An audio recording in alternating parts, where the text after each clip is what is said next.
Hello and welcome to this video where you can learn how to use postmortem debugging for your applications using Linux and Eclipse CDT. I would like to show you what kind of benefits you will have using this technique and how it helps to find errors on especially embedded systems. So, what are the things you will earn if you learn this technique? First of all, this technique is used to restore the last state of your device. So if you have an embedded device, for example, and on that device your application is running and it crashes, it's hard to find the cause of the exception. Means that the application can run on your development system and not necessarily has to run on the target device. It helps to detect the errors because you can run your debug session and see the source code and easily find errors or bugs in your software and fix them. To show you how to do that, we will have to do some steps. So first step will be create an application with a bug. We will run this application then and let it crash. So the next step is we have to set up Linux to generate a coredump. And then we set up the Eclipse IDE to use this coredump for debugging. We find the bug, we can fix it. First of all, we will start Eclipse. I have an Eclipse installation here.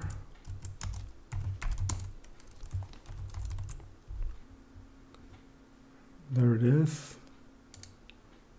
And we create a new C++ project.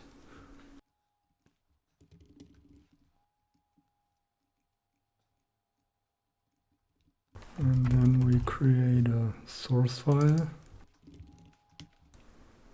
And we'll have an implementation that we can run here. First, we'll use some output. We will do some calculation. We will create an arithmetic error, for example. So we create some values. If we do something like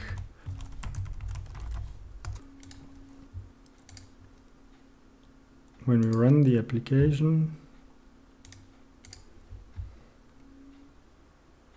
we will see there is no error. We are calculating 0 divided by 10 and everything is fine. But if we change this, we will get an arithmetic error. So we run this application again. The program is started and there it is. We can see that there is an exit value, it's -1, and the application crashes. Okay, it's very easy if we have this error in our IDE and we can find it for sure and fix it. But if this application is running on an embedded device, for example, and it's not that easy to see this error, how can you find it? To simulate it, we can run it here on our system, our buggy software. Here it is. And if we run it, the application crashes and we'll see floating point exception. And we also see this text here, coredump. What does it mean? A coredump is a file that is a copy of the stack of the last situation, of the last state of your application. And we can use this file for postmortem debugging so that it's possible to see the last state of the application. And it's possible for the debugger to use this file in combination with the source code and open a debug session. So in this example, if we'll have here the software, we can create this coredump by changing the user limit. What does it mean? The system has a user limit and you can check it by the tool. It's called ulimit, and ulimit allows you to see the limits that are set on the system. And in this example, we can use this limit to see, for example, the maximum size of a core file. And with the parameter a, we can see the current configuration. So as you can see, by default, the core file size is configured as 0. And that's the reason why the core file is not generated. We can see this text here, coredumped, but no file is generated.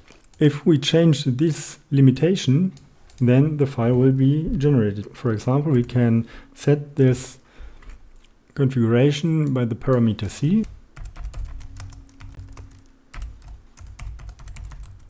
If we'll set it to unlimited,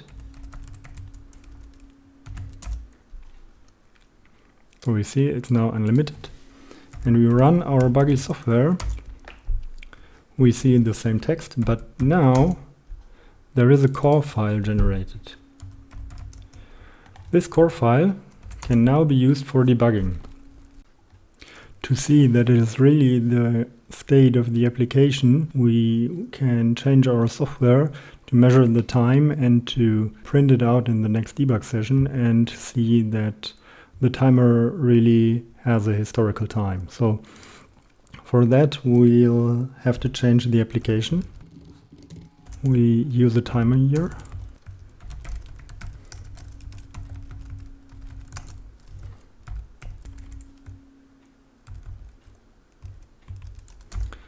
System clock, and now, and then we'll convert it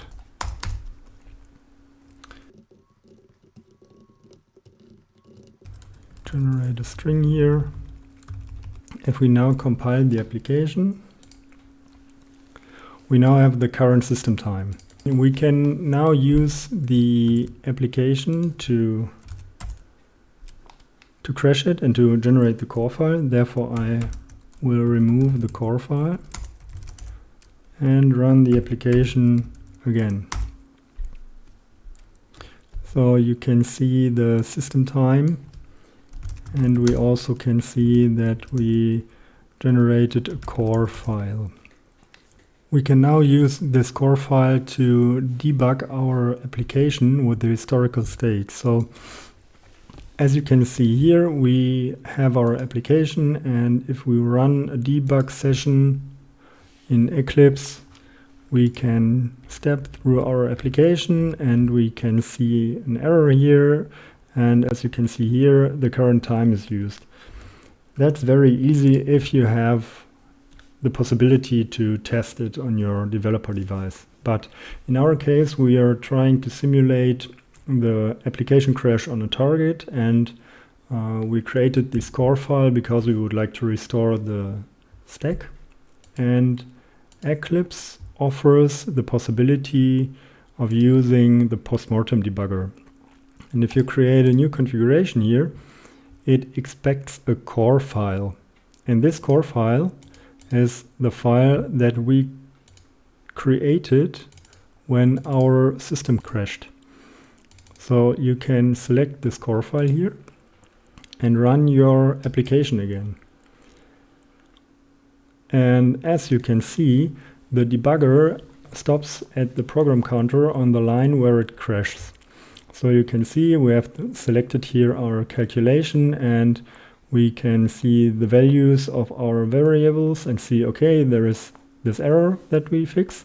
And to prove that it's really the state of the application, we can have a look here. The time that our string contains is 1551, and the current system time is 57. So as you can see, we are working here on the historical state of the last crash. So now you can fix your bug.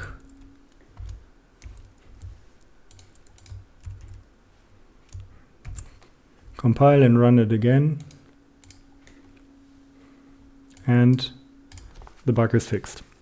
So I hope this technique will help you finding some errors, especially on embedded devices.